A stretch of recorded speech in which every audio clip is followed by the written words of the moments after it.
Good morning, and thanks for joining us for Plant Based Cooking. I'm your host for today, Tawana Wright, and today's session is with cooking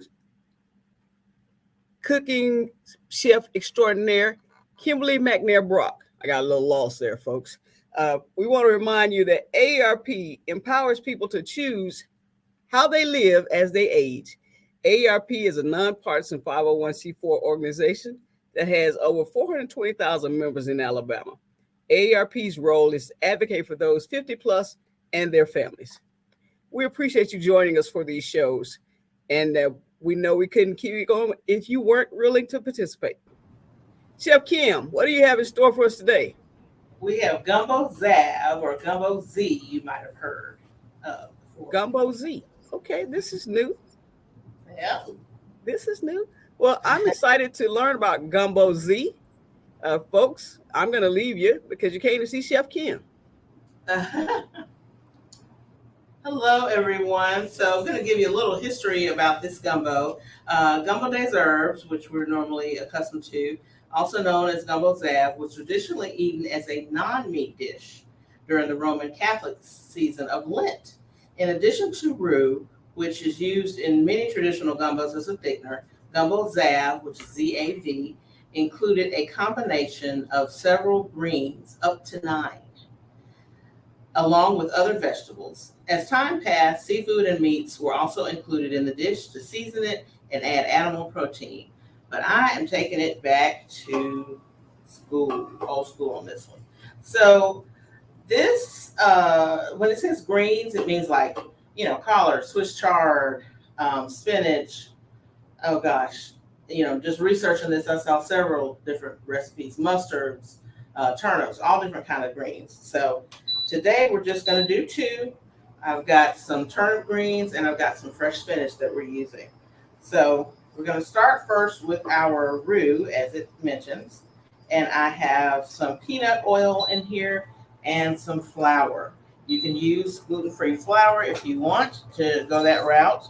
But you can see it's already very chocolatey. So that would have taken probably about 30 plus minutes to do it online. So we went ahead and did that for you. So heating that up a little bit.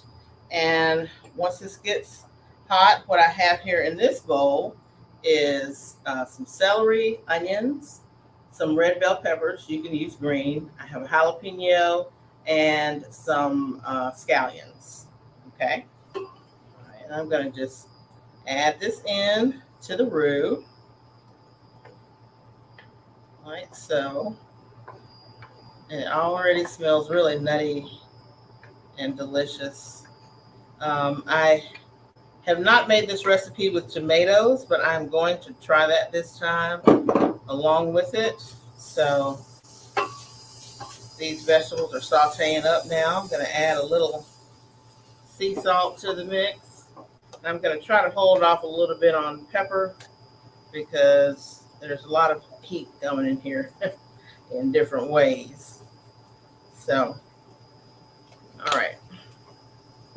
Like I said, I'm just going to saute this up, just like if you were sauteing this in butter or oil, but I'm doing it with the roux in here. Okay. All right. Keep that moving. Okay. Just kind of break it up, move it around. You do not want it to stick. You do not want it to stick. Okay. All right. So little by little, I'm going to add in now some fresh garlic and some bay leaves. Okay.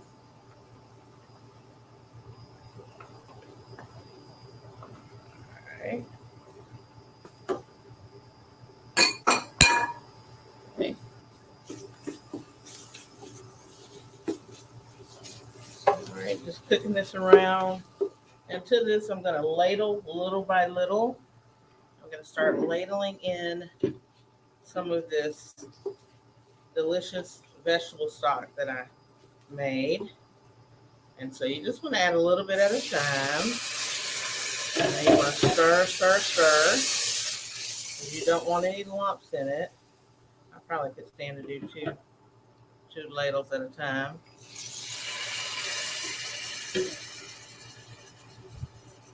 One and two. Right. And just stir till everything is combined. Okay.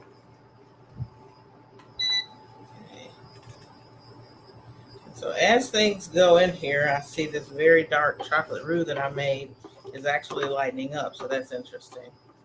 But when we put the greens in there, they'll go back and get dark again.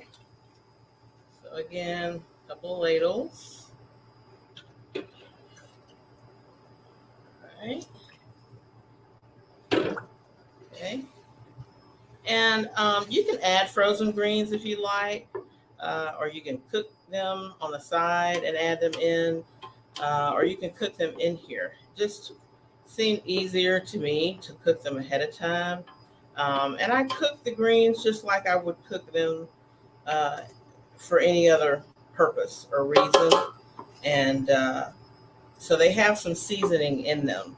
So that's why we're kind of seasoning things as we go, because everything has a different layer of flavors that we're bringing together. And I may have to get some more stock, but I had about 4 cups, so that's what I'm working with. And I have split this recipe in half just for the sake of doing it here in the kitchen. We don't have as many people as you might have at home, or gumbo is not something you make every day, so you definitely want to make enough so you can have leftovers. So, all right, so bringing that up to boil, and once that comes up a little, we'll add some more stock to it.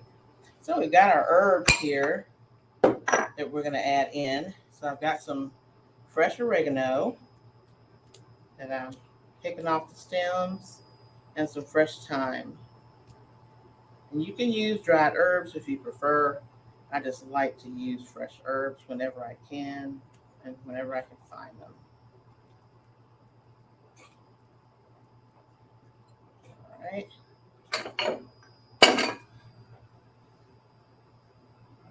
Going back to our pot in a second because I see it's boiling a little bit. All right. Don't want it to stick. I'm going to do it again. I'm going to go in with, almost smells like coffee. Couple more ladles. And if you have your stock done, if you've made it, or you have store-bought, you might want to heat it up, so when you add it, you're adding it and it's warm. Okay. So keep adding the stems, the leaves from the stems with the oregano. And then I'm going to chop all of this together. This is about, I'd say, 1 tablespoon. And then I've got this fresh thyme. It has purple and green leaves. These stems are so tender. I'm just going to chop them all up together really fine. Okay. And you won't know the stems are in there.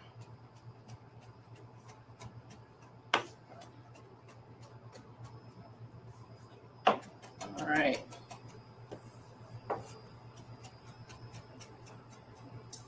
Once we get our stock kind of where we want it, I'm going to add in our greens, both of them, and I'm going to give them a taste. I think that's good. All right. I'm going to kind of stop right there. I'm going to save this, reserve the rest of this stock, just in case I need it for later. And I am going to pull out these bay leaves.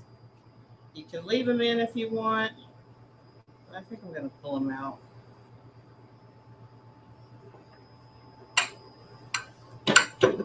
What's the advantage of going ahead and taking them out? Well, just in my mind, I'm not wanting to mix them with the greens, which I'm sure they would stand out.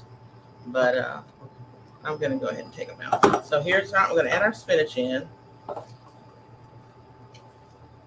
And this is about one really big handful of spinach that I've chopped, kind of sliced and diced.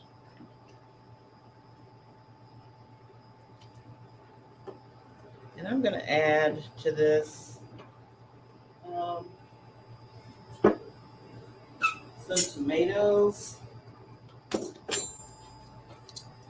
I'm going to try not to add as much liquid in here, but I'm going to do about a cup of these tomatoes. And these are just whole peel tomatoes that I took out of the can. You can get fire roasted to give you a smoky flavor, like you might have from the sausage,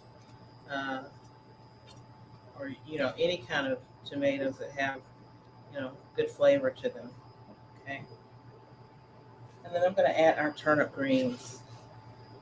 I don't think I'm going to add all of this, which is about 4 cups with the liquid, like the pot liquor. But I'm going to try to add a good bit of the greens to this. And one more big spoonful. Okay. All right. And it's just so interesting that the roux was so dark and now it's not as dark. That's all good. So we're going to just heat this through. And then we're going to try to add in some of our other seasonings as well.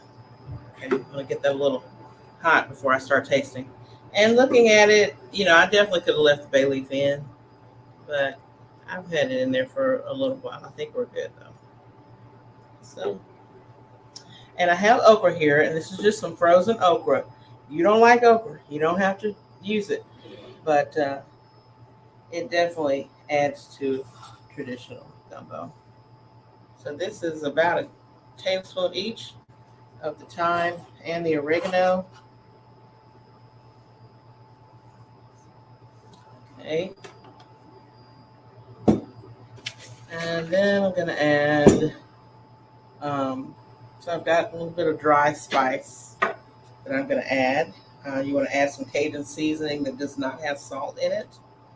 And you also want to do, you could get the Tony's, or you could do like Slap Your Mama, Cajun spice, and add it to it, just a little bit of each. Bring in an element of heat. Okay.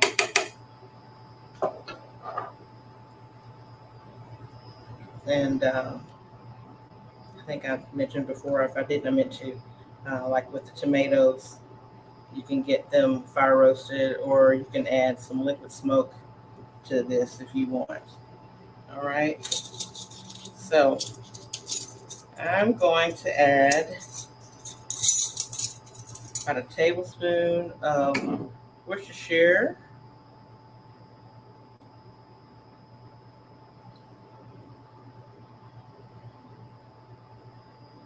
All right.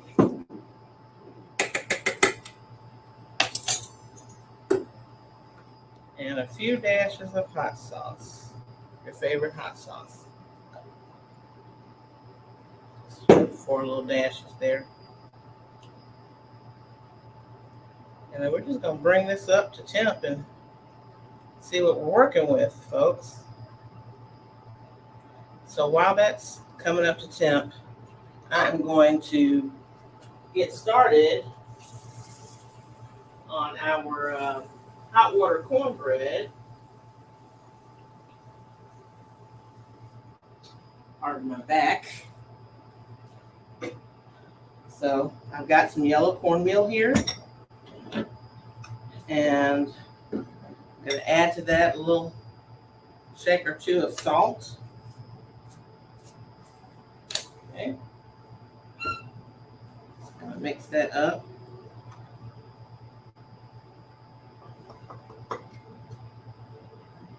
Stir in our water. Just make sure it's all well combined.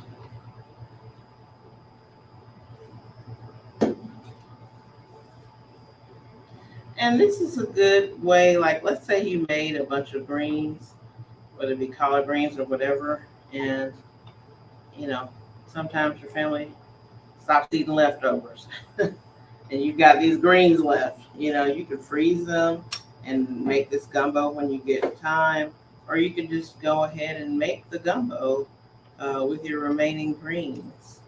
So you're not throwing anything away.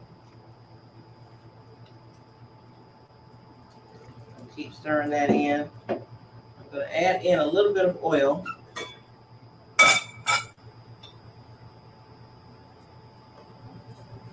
A little bit of fat, even though it's kind of going to be in the fat when it goes in the pan. But you just want to kind of incorporate some of that into the mix. And this is just plain cornmeal. I know some people use cornmeal mix.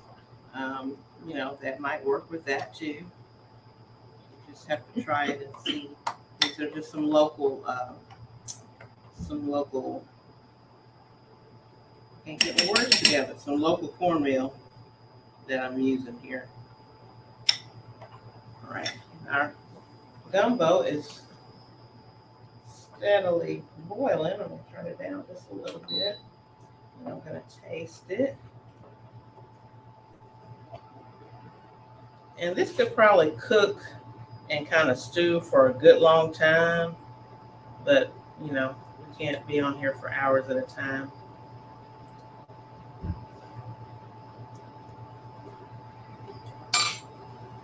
It's good. It's not really hot. Not really, really spicy. So, Chef, if we were going to let it just stew for a while, how long would you estimate that need to be? I would say 45 minutes, but not on high, Okay. And I'm going to add in some of our spice blend, about a tablespoon. So I'm doing some sea salt, some black pepper, and granulated garlic.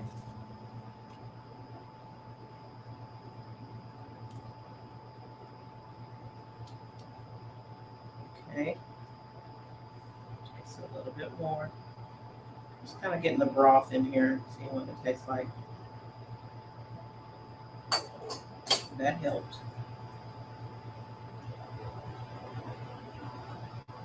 About another tablespoon more.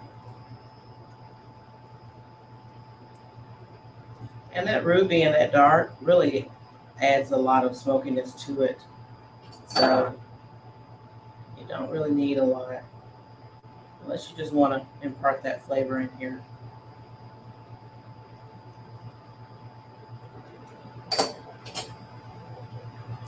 Now, I'm going to add this in. This is a little ice. This is ume plum vinegar.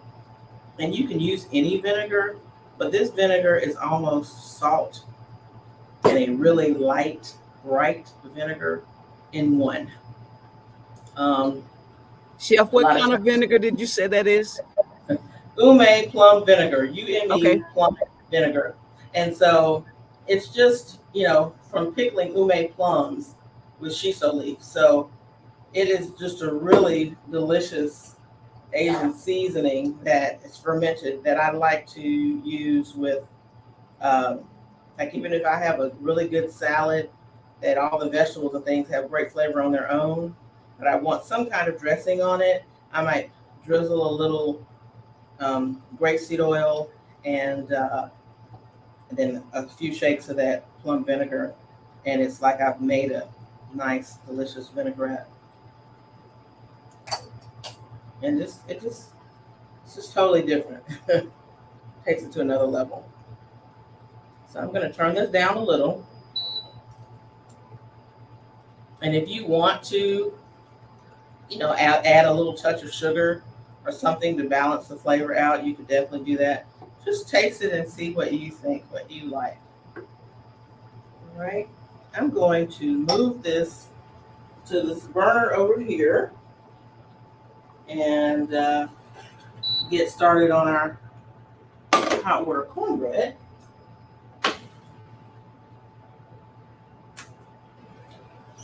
Okay. Heat this skillet up a little bit.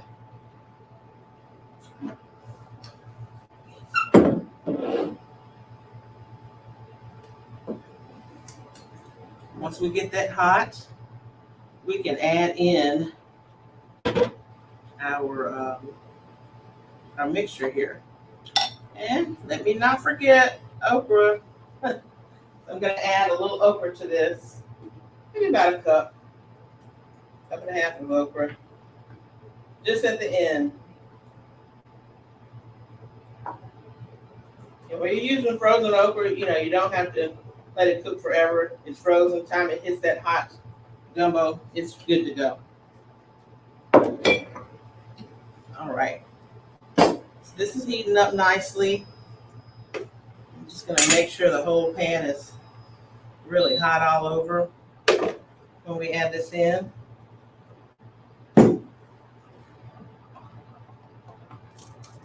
Okay. Some water got in there and it's popping, so I think it's good. It's ready. It's gonna go right into the oil. Just a little oil. This was seasoned. This skillet. So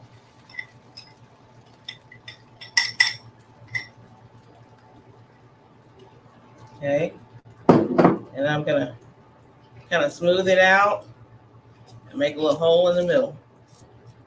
Just because my mama used to do it. Don't ask me why. Okay.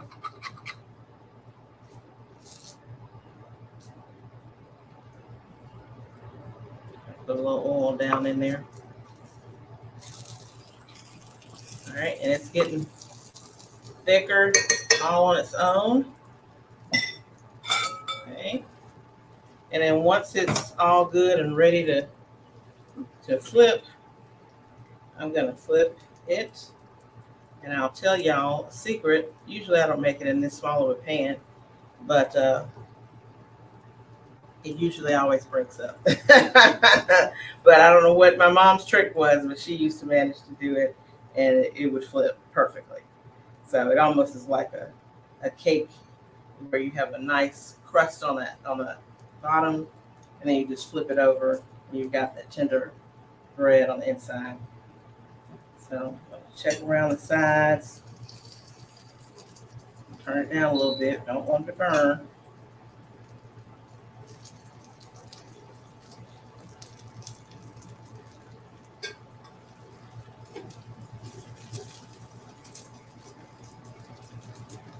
Yeah. That's going to be nice. I'm trying to still let it just kind of get a little crust there and leave that alone a little bit. Checking our gumbo. And it's really good to go. Turn this down a little.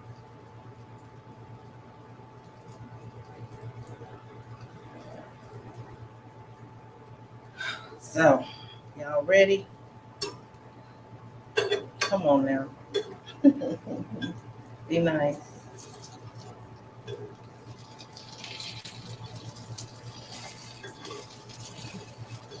I'm going to get a little oil. A little bit on the top. So I'll go around.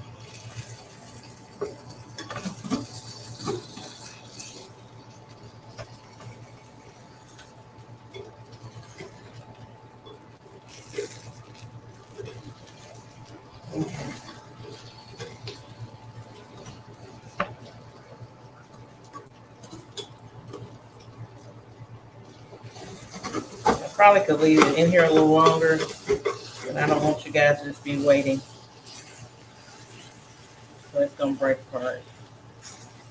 But you want to not be in a rush like me, and then just flip it, okay? Yeah, see, you want to leave it in there a little longer. So I would say you probably want to leave it in there about 10 minutes and leave it alone Mom said, do as I say, not as I do. So, but if you can see, there's a little crust that was forming kind of like almost in the middle there, that brown, but the whole thing would have a crust on it. So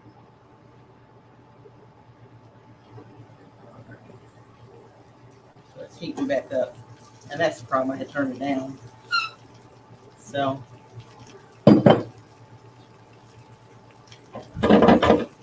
I'm gonna ladle this up, gumbo.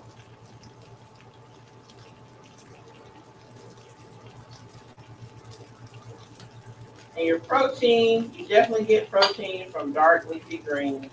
I know I've mentioned that before. This is a great gumbo to make. It's cold outside, and you know, you want to have a really good hearty soup of some kind, a meatless soup, something that just tastes good and is good for you. All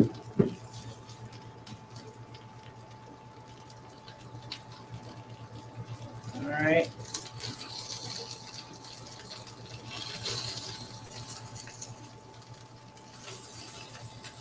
And so I'm going to break this.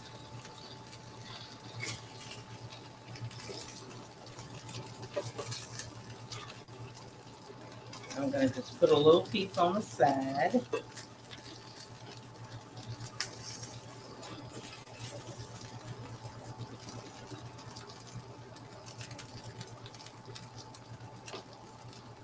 So it's still forming a crust in here. But if you can manage to leave it alone, like I said, it'll be really, really great. But this is a good, quick cornbread, sort of hot water cornbread to make. That's just really good with this. So, Chef, since it tears up, could we cook it as though it's like mini pancakes? You could, but you know, you're not cooking your pancakes on a pan. Right. You're cooking Right. them. You're cooking them just flat on the flat top. So, like I said, the best thing to do is to have it like on medium high heat, and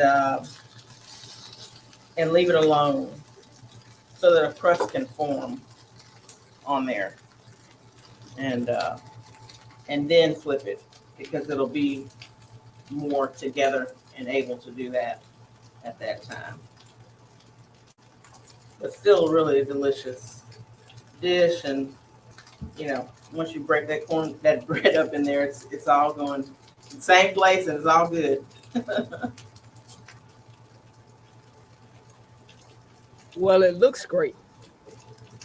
Looks great. Again, we've got a meal that's taken less than 30 minutes. Yeah, like I said, the longest thing, you can say an hour, because I did the roux before we came on, and so that's the longest thing. And sometimes I'll tell you a little trick. Sometimes I'll make a roux, or I'll start a roux, and I'll have too much of it, and so instead of taking it out of the pan and throwing it away, I save it and I freeze it. So then when I make something else that needs a roux, I go ahead and make the ingredients, and then I like whisk that frozen roux in there, and so it's still going to thicken that up. So that's a good way to kind of get out of spending so much time doing that every time. So yeah, but that's it. Y'all do it and let us know how it is, and enjoy.